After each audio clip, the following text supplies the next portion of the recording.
Hello all, welcome to my channel flavourful tales. ఎలా ఉన్నారండి? అందరూ బాగున్నారు అనుకుంటున్నాను.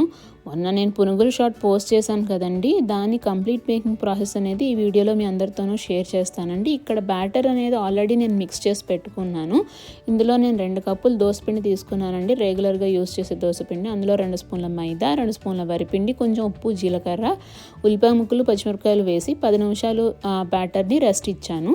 తర్వాత మనము ఒక కడాయిలో ఆయిల్ తీసుకుని, ఆయిల్ బాగా హీట్ అయిన తర్వాత మనం కలుపుకున్న బ్యాటర్ ఉంది కదండి, ఆ బ్యాటర్లో కొంచెం ఒక చిటికెడు వంట సోడా వేసేసి, అంటే బేకింగ్ సోడా ఉంటుంది కదా, దాన్ని వేసేసి బాగా మిక్స్ చేసుకుని మనం కొంచెం పిండిని పునుగుల్లాగా వేసుకోవడమే. అండ్ ఫ్లేమ్ వచ్చేసి మీడియం టు హై ఫ్లేమ్లో పెట్టుకొని వేసుకోవాలి. ఒకటేసారి హై ఫ్లేమ్లో పెట్టుకుంటే ఏమవుతుంది అంటే పైన వేగుతాయి కానీ లోపల మాత్రం వేగవండి, లోపల చాలా పచ్చిగా ఉంటాయి. సో అందుకనే ఫ్లేమ్ అనేది అడ్జస్ట్ చేసుకుంటూ వేసుకోవాలి. ఇది ఈవినింగ్ స్నాక్ అండి. పిల్లలు ఈవినింగ్ స్కూల్ నుంచి రాగానే క్విక్గా చేసేసి మనం వాళ్ళకి ఇవ్వచ్చు. సో వేడివేడిగా తింటే చాలా బాగుంటుంది. తర్వాత వీటన్నిటిని ఇట్లా వేయించుకొని మనము వీటన్నిటిని ఒక టిష్యూ పేపర్లోకి తీసుకున్నాము. టిష్యూ పేపర్లోకి వేయడం వల్ల ఏంటంటే ఏదన్నా ఎక్కువ ఆయిల్ ఉన్నా కూడా వీటన్నిటికీ సో ఆ టిష్యూ పేపర్ అనేది అబ్జర్వ్ చేసేసుకుంటుంది. సో వీటన్నిటిని ఇట్లా రెడీ చేసుకుందామండి. ఇది ఈవినింగ్ స్నాక్ అండ్ చాలా బాగుంటాయి. అప్పటికప్పుడు చేసుకోవాలి అన్నా కూడా మనం అప్పటికప్పుడు చేసుకోవచ్చు. దోసపిండి ఒక్కటి ఉంటే చాలు. సో ఇట్లా నేను బ్యాచ్ వైజ్గా వేస్తున్నానండి. ఒకటేసారి ఎక్కువ వేయొద్దు. ఆయిల్ ఎంత ఉందో అంత సరిపడా వేయొద్దు. కొంచెం తక్కువ వేసుకుంటే ఏంటంటే మనకి పునుగులు అనేవి అంటుకోకుండా, ఒకదాని మీద ఒకటి రాకుండా చక్కగా విడివిడిగా చక్కగా బాగా వస్తాయి. తర్వాత దీనిలోకి నేను ఒక చట్నీ కూడా చేశానండి. రెగ్యులర్ పల్లీ చట్నీ, మామూలుగా మన ఇంట్లో చేసుకుంటాం కదా, అదే పల్లీ చట్నీ చేశాను. రెసిపీ కూడా చూపిస్తాను మీకు. ఇందులో పీనట్స్, తర్వాత కొంచెం పుట్నాలు, తర్వాత మిర్చి వేసి బాగా డ్రై రోస్ట్ చేసుకున్నాను. ఆయిల్ వేయలేదండి, నేను మామూలు వేయకుండానే డ్రై రోస్ట్ చేశాను. తర్వాత వీటన్నిటిని నేను మిక్సీ జార్లోకి తీసుకున్నాను. అండ్ స్టవ్ ఆఫ్ చేసే ముందర కొంచెం జీలకర్ర వేసాను. సో దట్ మనకి జీలకర్ర వేస్తే ఫ్లేవర్ అనేది చాలా బాగుంటుంది. ఈ ప్లేస్లోనే మీరు కొంచెం వెల్లుల్లి కూడా యాడ్ చేసుకోవచ్చు, బట్ నేను ఇవాళ వెల్లుల్లి వేయట్లేదు. వెల్లుల్లి వేసుకున్నా కూడా బాగుంటుంది. ఇందులో మనం కొంచెం ఉప్పు అండ్ చింతపండు పేస్ట్ అండి. చింతపండు పేస్ట్ వేయడం వల్ల ఏంటంటే మనకి పచ్చిమిర్చిలో ఉన్న స్పైస్, ఈ చింతపండులో ఉన్న పులుపు అంతా మంచిగా బ్యాలెన్స్ అయ్యి చట్నీ అనేది చాలా బాగుంటుంది టేస్ట్ అనేది.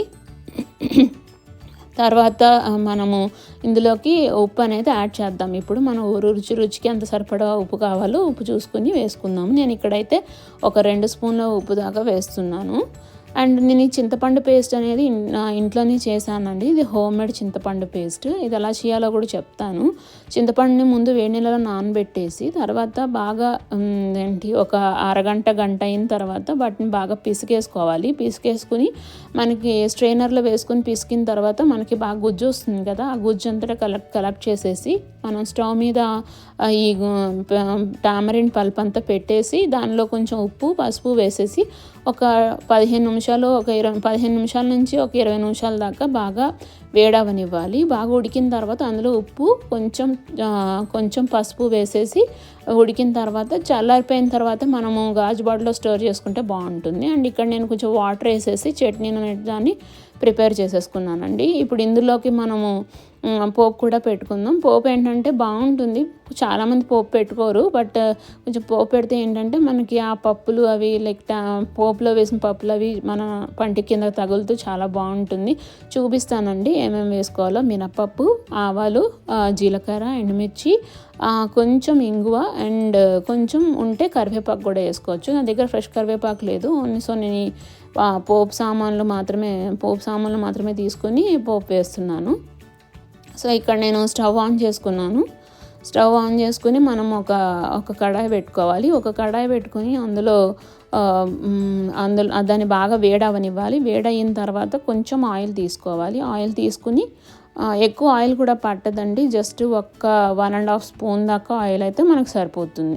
ఆయిల్ అనేది బాగా హీట్ అవ్వనివ్వాలండి. హీట్ అవ్వకుండానే పోపు సామాన్లు వేస్తే ఏంటంటే అవి సరిగ్గా వేగవు అండ్ పోపు కూడా మనకు అంత టేస్ట్ రాదు. పోపు బాగా వేగాలి అంటే నూనె అనేది బాగా వేడైపోవాలి. వేడైన తర్వాత వేసుకుంటే బాగుంటుంది. సో ఇందులో నేను మినపప్పు, జీలకర్ర, ఆవాలు, ఎండుమిర్చి, కొంచెం ఇంగు వేసేసి బాగా ఫ్రై చేసుకున్నాను. బాగా ఫ్రై చేసేసుకుని మనము ఈలోగా చట్నీ చేసుకున్నాం కదా, చట్నీ అందరినీ ఒక మిక్సింగ్ బౌల్లోకి తీసేసుకున్నాను. సో చూపిస్తాను మీకు ఎలా వేయాలో.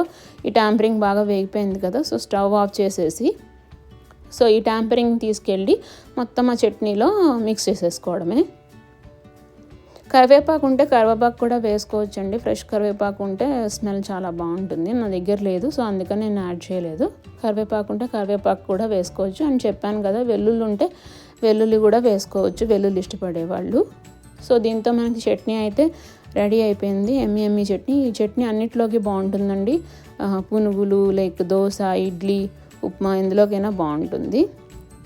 సో ఇదండి మన చేసుకున్న పునుగులు. ఈ పునుగులు దోసపిండితోనే చేసుకోవచ్చు, ఇడ్లీ పిండితోనే చేసుకోవచ్చు. బట్ ఇవాళ నేను దోసపిండితో అయితే చేశాను.